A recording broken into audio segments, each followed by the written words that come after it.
I wake up at 4 a.m. every day, and not because someone's holding a gun to my head saying, Bailey, you have to get up, but it's because I want to get up, because I want to start my day correctly. I don't want to start my day off doom scrolling on TikTok, looking at random social media posts, just killing off my dopamine first thing in the morning. That's not how any of us should start our day. We should start our day with structure. We should start our day with routine. We should start our day with momentum, accumulating those early morning wins to build the momentum as the day goes along. But here's the thing, the morning routine doesn't just start in the morning. The morning routine starts the night before. If you want to wake up early, then you have to fall in love with going to sleep early. Don't look forward to just having a lie-in. Get into the routine and start to look forward to having the early nights. Start to change your perspective on how you view your daily routine and your day-to-day life, because these are the small, consistent actions that quite literally shape your reality. And what better way than to start off your evening routine and start off the following day with an absolute bang. Guys, if you win your morning, you win your day. And if you win your day, you win your week. And if you win your week, you win your month. And if you win your month, you win your year. And if you win your year, you win life, inshallah. So let's break down my morning routine and how I set up my days for success. Let's get it. So I like to break my mornings down extremely simple. And the main key foundation of my morning routine is, of course, the Fajr Prayer. As Muslims, we have 5 obligatory prayers that we have to pray on time, and the first one being the Fajr Prayer. Now, with us coming into the summer months here within the UK, the Fajr Prayer is extremely early. It's anywhere from 3 to 4 a.m. as of right now as I'm recording this. And as we get more into the summer, the earlier Fajr actually gets, meaning that our days as Muslims actually start earlier. Now, there's 2 ways that you can go about this. You can either go to sleep after Isha, wake up for a Fajr, and then go back to sleep. Or a new routine which I've been trialing and testing and I've noticed great benefits from is, of course, going to sleep after Isha and then waking up for Fajr and actually getting started with the day from Fajr onwards. Now, this routine isn't for the faint-hearted. I'm talking about waking up at 3, 4 a.m. in the morning and actually staying awake. Now, with great sacrifice comes great reward. The amount of deep work that you can get done with 0 distractions during these hours from 3 a.m. till 6, 7 a.m. is uncomparable. You have 0 distractions and you can wake up and you can quite literally eat the frog. Get the most boring, most monotonous task out of the way and start your day off with a bang. And when you start your day off that early and you've prayed Fajr, you've prayed your Sunnah prayers, you've read some Quran, and you've gone into a deep work block phase, and you actually tick those boxes early on in the morning, you then look at your day and you look at the amount of hours that you have in the day thinking, wow, I feel like I've just entered a time glitch, because you have that many hours left and you've already got your main priority task done for the day, meaning that it allows you to be a little bit more creative with your schedule and the work that you then undertake. And this is where the real beauty lies. But let's strip it back to basics. Let's take it back to that alarm clock when we're waking up for Fajr.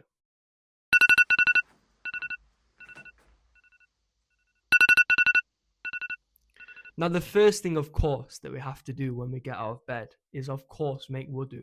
And after we're making wudu, we put on fresh clothes. Now, I like to put my fresh thobe on. Again, I have a white thobe. I've got a couple different thobes. But again, I usually put the white thobe on in the morning alongside a little bit of oud cologne. Again, this is one of my friend's brands that he's got launching very soon, and I look forward to showing you guys that on the channel. Got 2 different scents at the moment. I've got one which is a little bit more fresh and summery, another one which is a little bit more sweet and subtle. I always like to make sure that I smell nice wherever I am, whether I'm in the house, whether I'm outside with friends, whether I'm out for food, or whether I'm praying. And there's also great barakah as well behind praying and smelling very nice. And then, of course, after we've prayed our Sunnah prayer, after we've prayed our Fajr prayer, we then make dua. We ask Allah for guidance. We ask Allah for forgiveness. We ask Allah for things that we need within this dunya, which we can use as forms of ibadah, which we can use to further enhance our relationship and further boost our iman. We don't just want to sit there and make dua for a Lamborghini. Don't get me wrong, a Lamborghini would be nice, but we need to make dua for things which are more meaningful. So once our prayers are complete, I then like to read a bit of Quran within the morning. And followed by reading a bit of Quran in the morning, I also like to journal a little bit. I like to get thoughts up and off my mind first thing in the morning, because sometimes we can wake up with baggage, and the last thing that you want to be carrying around is baggage. So when I've woken up, when I've cleaned myself, when I've prayed my sunnah prayers, when I've prayed my Fajr, when I've read my Quran, it's then time to journal. It's then time to detach the baggage that I may have been carrying from the day before or from the night's sleep. And this just really allows me to drop off all the negativity and really go into the new day on a clean slate. I always like to journal last thing at night and first thing in the morning, just for those exact reasons. And then after I've done my journaling, it's then time to go downstairs, get the supplements ready, and get started with the day just before we go into a deep work block. But let's quickly break down and go downstairs the supplements that I'm taking at the moment and the benefits behind them. Let's get it.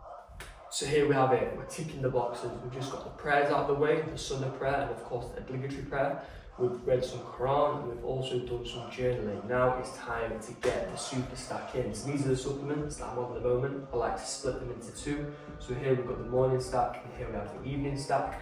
The morning stack consists of cordyceps and a lion's mane. These two combined together are extremely good for cognitive function and blood flow around the brain. And here we do have the holy grail, the shilajit. So since Ramadan, cut caffeine out completely from my diet, so I don't drink no more coffee, no more tea, etc. And I've completely replaced my morning coffee with the shilajit. So I'm swapping artificial energy for more of a natural resource of energy, which has been a huge game changer for me. I've definitely noticed a difference since I've put the caffeine and I've introduced the shilajit to the routine.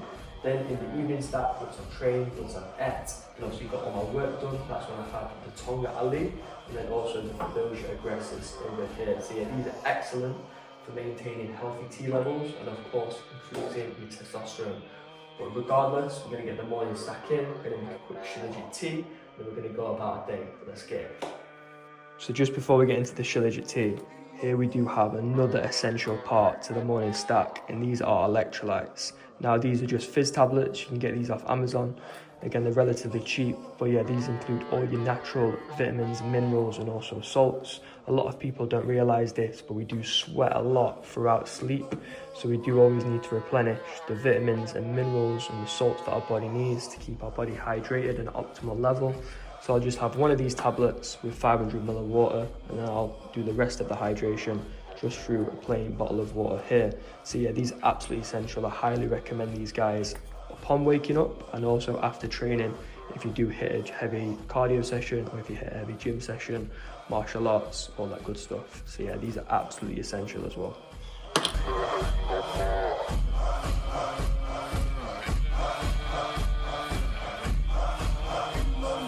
Guys, one thing that I like to do as well with the shilajit is not put it in straight away. So what I mean by that is we've got the boiling water here that we've just poured into the cup, and we have the shilajit at the side. So what I'm going to do, and what I usually do, is let it rest for around 2 or 3 minutes, let the boiling water just cool down a little bit, and then after it's cooled down, that's when we're going to add the shilajit, because that way the boiling hot water doesn't kill all the nutrients that the shilajit provides. So yeah, that's just a quick shilajit tip there for you to get all the essential nutrients that your body needs and that the shilajit provides. So yeah, let's get the shilajit tea made. We're around 2 or 3 minutes in, let's get it.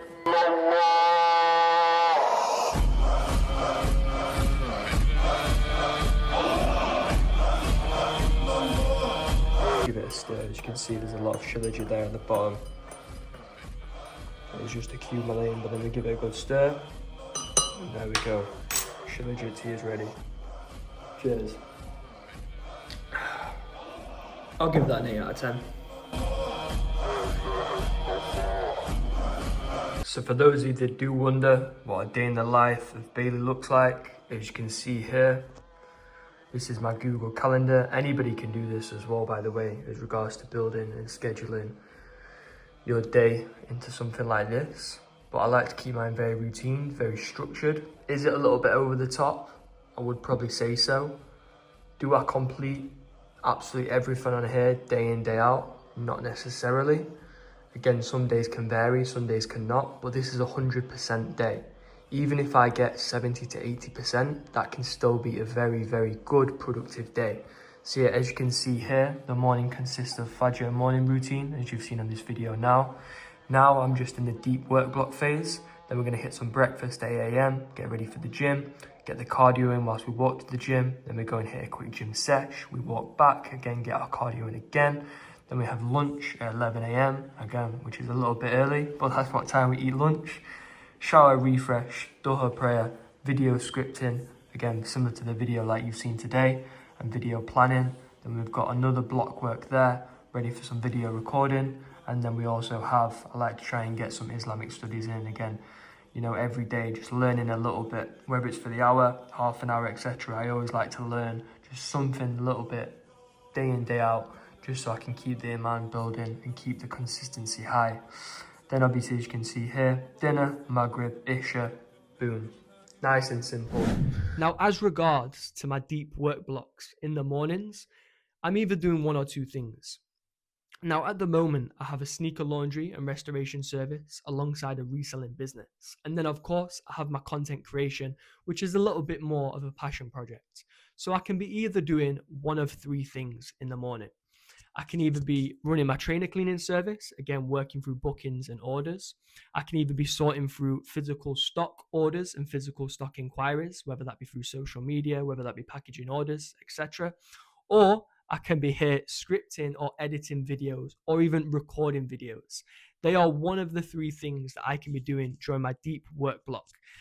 During my deep work block in the morning, I like to work anywhere from 2 to 4 hours. And then from then, after I've got that deep work block out the way, that's when I'll then settle down and have some breakfast, recalibrate throughout the day, go and hit the gym, lift some weights, have a little bit of a break. And then after that, I'm probably looking, after I've been to the gym and had my second meal of the day, I'm then looking at my whole second day, which is ready for work also. But here's the thing. I've got all the boring, monotonous work done throughout the morning. And this leaves me with my second day to be a little bit more creative and have a little bit more fun throughout the second half of my day, doing things like this passion project, like this YouTube, like this Instagram, like this TikTok, creating content, and all sorts of amazing things like that. I swallow the frog in the morning, I earn my bread and butter, and I get the boring work done in the morning time. And then, alhamdulillah, I have the second half of my day to be a little bit more free and a little bit more subtle with the work that I do. And I have a little bit more creativity behind that. So guys, hopefully that's give you a little bit of an insight into myself and my morning routine and how I structure it. If you do want to see a full day in the life, then comment it down below and I'll be sure to get that recorded and inshallah drop that very soon. But yeah, hopefully you've taken a small snippet of value from this video and hopefully it's inspired you to start your day earlier. And as we said just before in the video, swallow the frog in the morning, get the boring, monotonous work done so then we can focus on more creative things throughout the day. But regardless, brothers and sisters, have an amazing day. Assalamu alaikum wa rahmatullahi wa barakatuh.